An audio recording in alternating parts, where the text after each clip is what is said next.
Hello friends, welcome to my channel passion for literature. और आज इस वीडियो में हम बात करेंगे लिटरेरी क्रिटिसिज्म की। और लिटरेरी क्रिटिसिज्म में जो सबसे पहला नाम आता है वो आता है प्लेटो का। प्लेटो जो है वो लिटरेरी क्रिटिसिज्म से उनके प्लेटो से उनके लिटरेरी क्रिटिसिज्म की शुरुआत मानी जाती है। और ये किसी भी एग्ज़ाम के पर्पज़ से बहुत इंपॉर्टेंट है, क्योंकि लिटरेरी क्रिटिसिज्म का पार्ट जो है वो हर एक एग्ज़ाम के अंदर इंक्लूड किया गया है। तो उसके हिसाब से जो है प्लेटो सबसे इम्पोर्टेंट है, उनमें सबसे पहले नंबर पे आते हैं क्रिटिसिज्म में। तो आज इस वीडियो में हम बात करेंगे कि प्लेटो के व्यूज़ जो हैं वो उनके कौन कौन से वर्क्स हैं, और उन्होंने पोइट्री के ऊपर अपने कौन कौन से व्यूज़ हैं। तो वो इम्पोर्टेंट पॉइंट्स वीडियो में हम कवर करेंगे।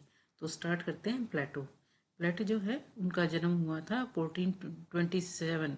और ये क्वेश्चन मार्क इसलिए है स्टूडेंट्स, क्योंकि ये जो है एग्जैक्ट डेट जो है कंफर्म नहीं है कि इसी डेट को उनका बर्थ हुआ था।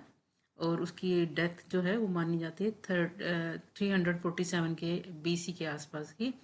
तो ये जो है उनके जन्म और उनकी जो है डेथ की डेट्स जो है वो जो है एग्जैक्ट नहीं है, बट जो है ये मानी जाती है कि इस टाइम पीरियड पे इनका जन्म और उनकी डेथ हुई होगी।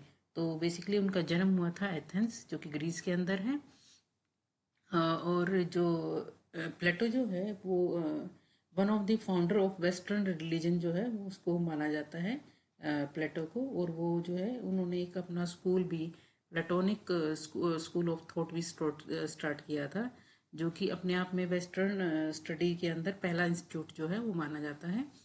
तो प्लेटो प्लेटो का मीन्स क्या है, मतलब Plato means broad. Broad means very wide across the forehead, यानी माथे से जो बहुत ज़्यादा जो वाइड होता है तो उसको प्लेटो बोलते हैं। तो इनके नाम का जो मतलब है वो होता है ब्रॉड। नेक्स्ट है, नेक्स्ट पॉइंट है, he is probably the earliest known literary critic whose critical reviews were mainly based on the utterings of his teacher Socrates.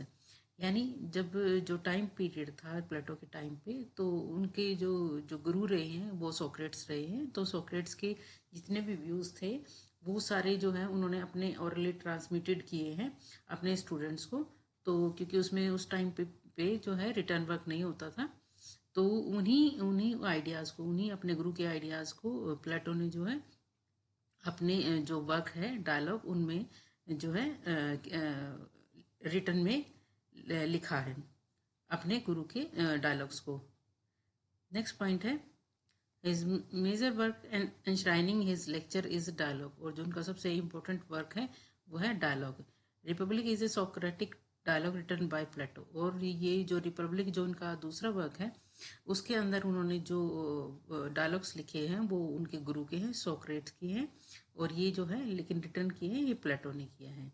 Next प्लेटो के बारे में इम्पोर्टेंट है पॉइंट है, is acknowledge by all one of the greatest original thinker. और उनको one of the most in original thinker जो है, greatest original thinker जो है वो माना जाता है।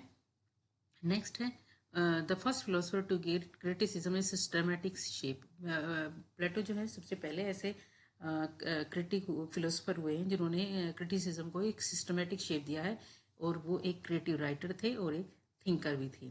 His main ideas in dialogue and in Republic. Plato के जो मेन आइडियाज़ हैं वो उनके दोनों वर्क के अंदर हैं, डायलॉग के अंदर और रिपब्लिक के अंदर, ये दोनों उनके वर्क हैं। नेक्स्ट पॉइंट है, Plato regards imitation not as recreation but as mere mimesis. और प्लेटो जो है वो इमिटेशन को, किसी चीज़ की अगर जब हम इमिटेट करते हैं किसी चीज़ को, तो वो उसको जो है रिक्रिएशन नहीं मानते। वो नहीं मानते कि उसमें कुछ जो है क्रिएटिविटी है, उन उसको वो सिर्फ एक नकल मानते हैं, यानी कि एक कॉपी की कॉपी मांगते हैं। अगर कोई भी आर्ट से रिलेटेड कोई भी काम करता है, चाहे वो पोइट्री और ड्रामा है, तो वो उसको सिर्फ जो है एक नकल मानते हैं। नेक्स्ट पॉइंट है, first to make distinction between dithyrambic lyrical and the mimetic dramatical poetry. Plato एक पहले ऐसे फिलोसफर हुए हैं जिन्होंने लिरिकल पोइट्री और ड्रामेटिक पोइट्री में डिफरेंस क्रिएट किया है। और उन्होंने बताया है कि दोनों ये हैं अलग अलग है, लिरिकल पोइट्री अलग है और ड्रामेटिक पोइट्री जो है वो अलग है।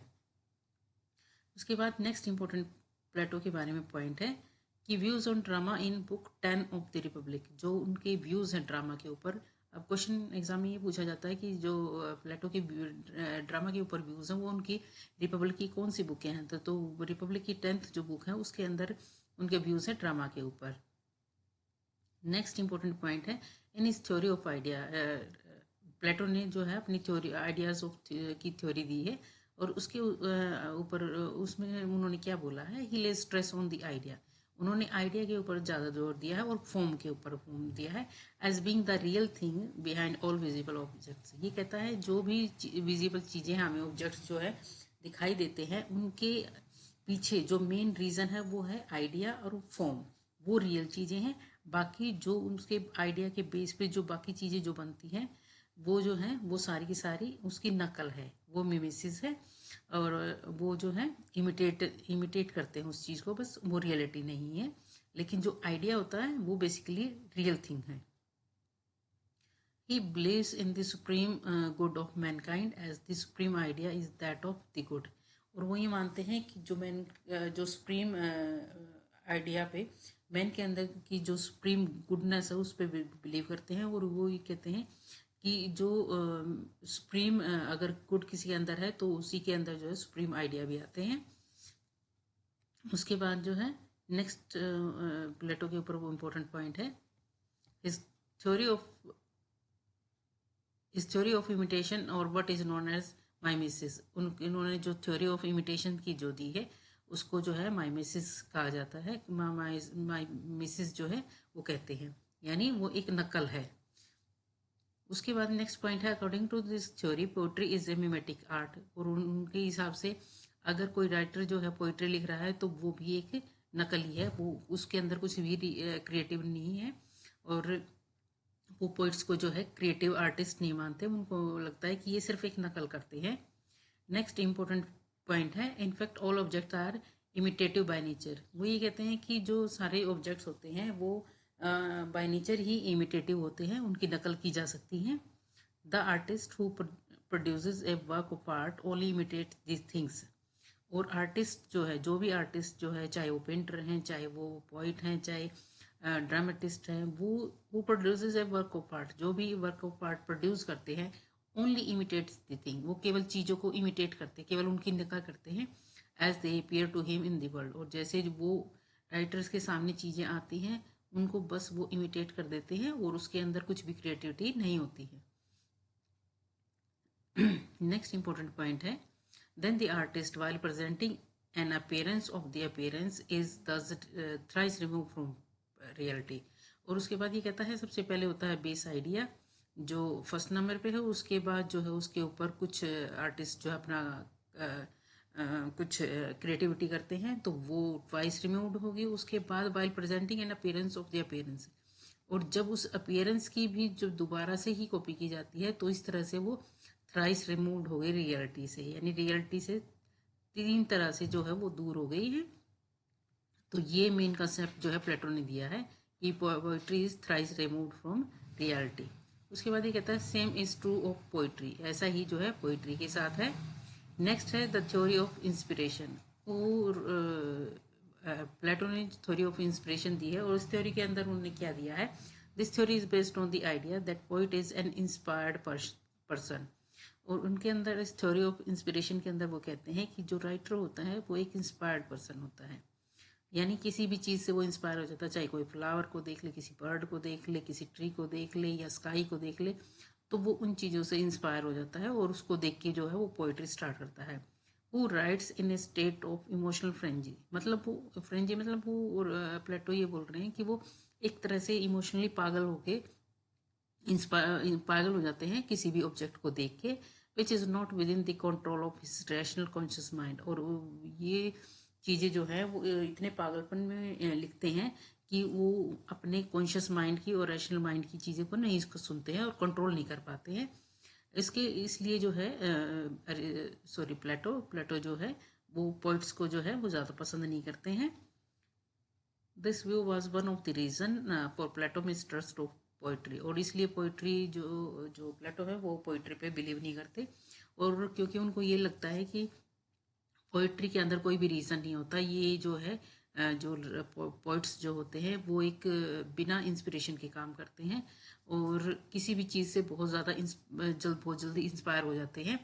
तो इसलिए जो है वो एक पागलपन में काम करते हैं, बेसिकली उनका कहने का मतलब ये है। तो इसलिए जो है प्लेटो जो है पोइट्स को ज़्यादा पसंद नहीं करते। नेक्स्ट पॉइंट है कि ये जो रिमार्क्स जो हैं और कमेंट्स जो है पोइट्री के ऊपर क्या है। तो Plato banished poetry from his commonwealth. Plato जो है अपने स्टेट से ही जो है पोइट्री को हटा देना चाहते हैं, वो पोइट्री को पसंद नहीं करते, वो ये चाहते हैं कि उनके कॉमनवेल्थ के अंदर, उनके स्टेट के अंदर पोइट्री ना हो। His main objections of poetry are on 2 reasons. और मेन रीज़न क्या है, किस लिए जो है वो पोइट्री को पसंद नहीं करते। तो सबसे पहले तो ये कहते हैं poetry is not based on reason, कि पोइट्री जो है रीज़न के ऊपर बेस्ड नहीं होती, ये सिर्फ इमोशंस के ऊपर बेस्ड होती है। और इमोशंस जो है उनको वो प्लेटो जो है वो बेसलेस मानते हैं कि इसके पीछे कोई रीज़न नहीं होता। सेकंड नंबर पे कहते हैं it is far remove from the truth, और ये ट्रुथ से जो है काफ़ी दूर होती है। जैसे कोई भी पोइट जो होता है वो किसी भी आसमान को या ट्री को या किसी भी ऑब्जेक्ट को देख के वो इमेजिन करने लगता है और उसके बेस पे जो है वो पोइट्री लिखता है।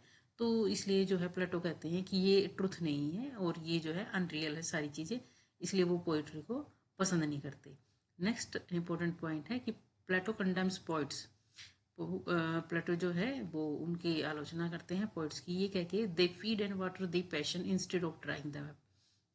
उनको वही कहते हैं कि जो पोइट्स होते हैं वो क्या होते हैं, हमारे पैशंस को फीड और वाटर करने का काम देते हैं, मतलब उनको फलने फूलने का और ज़्यादा मौका देते हैं बजाय कि उनको उनको कम करने के, instead of drawing them up. यानी वो हमारी पैशंस को, इमोशंस को और ज़्यादा बढ़ा देते हैं बजाय कि उनको ठीक करने के, उनको कम करने के। इट मीन्स कि जैसे कोई भी इंसान अगर दुखी है या उदास है तो पोइट्स ऐसी पोइट्री लिख देते हैं कि बजाय कि वो इंसान उस पोइट्री को पढ़ के ठीक होने की बजाय और भी ज़्यादा ग्लोमी फील करता है और भी ज़्यादा उदास हो जाता है। तो इसलिए जो है प्लेटो उन पोइट्स को जो है पसंद नहीं करते। Plato being a philosopher wish to prove the superiority of the philosophy over poetry. और कंपैरिजन अगर प्लेटो करते हैं फिलोसफी और पोइट्री में तो वो फिलोसफी को ज़्यादा इंपॉर्टेंस देते हैं और उनको फिलोसफी को जो है सुपीरियर मानते हैं बजाय कि पोइट्री के। उसके बाद नेक्स्ट पॉइंट है poetry is thrice remove from reality. Poetry Plato ये कहते हैं कि पोइट्री जो है वो थ्राइस रिमूव्ड होती है रियलिटी से, रियलिटी से तीन तरफा जो है वो दूर होती है। नेक्स्ट पॉइंट है the first to classify poetry into lyric epic and dramatic poetry. ये प्लेटो पहले ऐसे क्रिटिक्स हुए हैं जिन्होंने क्लासीफाई किया है, ऐसे फिलोसफर हुए हैं कि उन्होंने पोइट्री को क्लासीफाई है लिरिक पोइट्री में, एपिक और ड्रामेटिक पोइट्री में। उसके बाद नेक्स्ट पॉइंट है emotion are useless for poetry.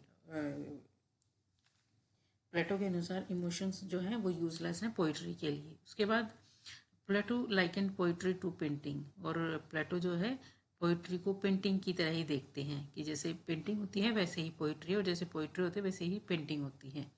अब नेक्स्ट है पॉइंट है प्लेटो के बारे में कि उनके फेमस वर्क कौन से हैं। तो उनके फेमस वर्क है Republic, Laws, Symposium, Phaedo, Phaedrus etcetera. तो ये सारे जो है प्लेटो के इम्पोर्टेंट वर्क्स हैं। तो नेक्स्ट वीडियो में जो है मैं एक या दो क्रिटिक्स जो है आपको कवर करवा के और इनसे रिलेटेड जितने भी क्वेश्चंस होंगे वो क्वेश्चन भी मैं साइड बाय साइड आपको करवाती जाऊंगी, ताकि आपको ये आइडिया लग जाए कि क्रिटिसिज्म में आपको कैसे क्वेश्चंस मिलेंगे। और ये जो है किसी भी स्टेट और नेट का तो ओबियसली इम्पोर्टेंट पार्ट है ही है। तो आजकल यूजीसी का पैटर्न ही हर स्टेट के एग्ज़ाम के अंदर फॉलो होता है। तो इसलिए जो है ये जो लिटरेरी क्रिटिसिज्म है ये इम्पोर्टेंट टॉपिक है। और मेरी कोशिश यही होती है कि आपको जितना इजी और आसान तरीके से आपको समझ में आ सकता है मैं वैसे समझाने की कोशिश करूँ।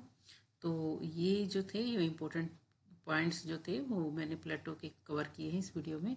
तो आई होप स्टूडेंट्स ये आपके लिए बेनिफिशियल होगा और आपके काफ़ी काम आएगा और आपको इससे काफ़ी हेल्प मिलेगी प्लेटो को रीड करने में, उनको अंडरस्टैंड करने में। तो थैंक यू।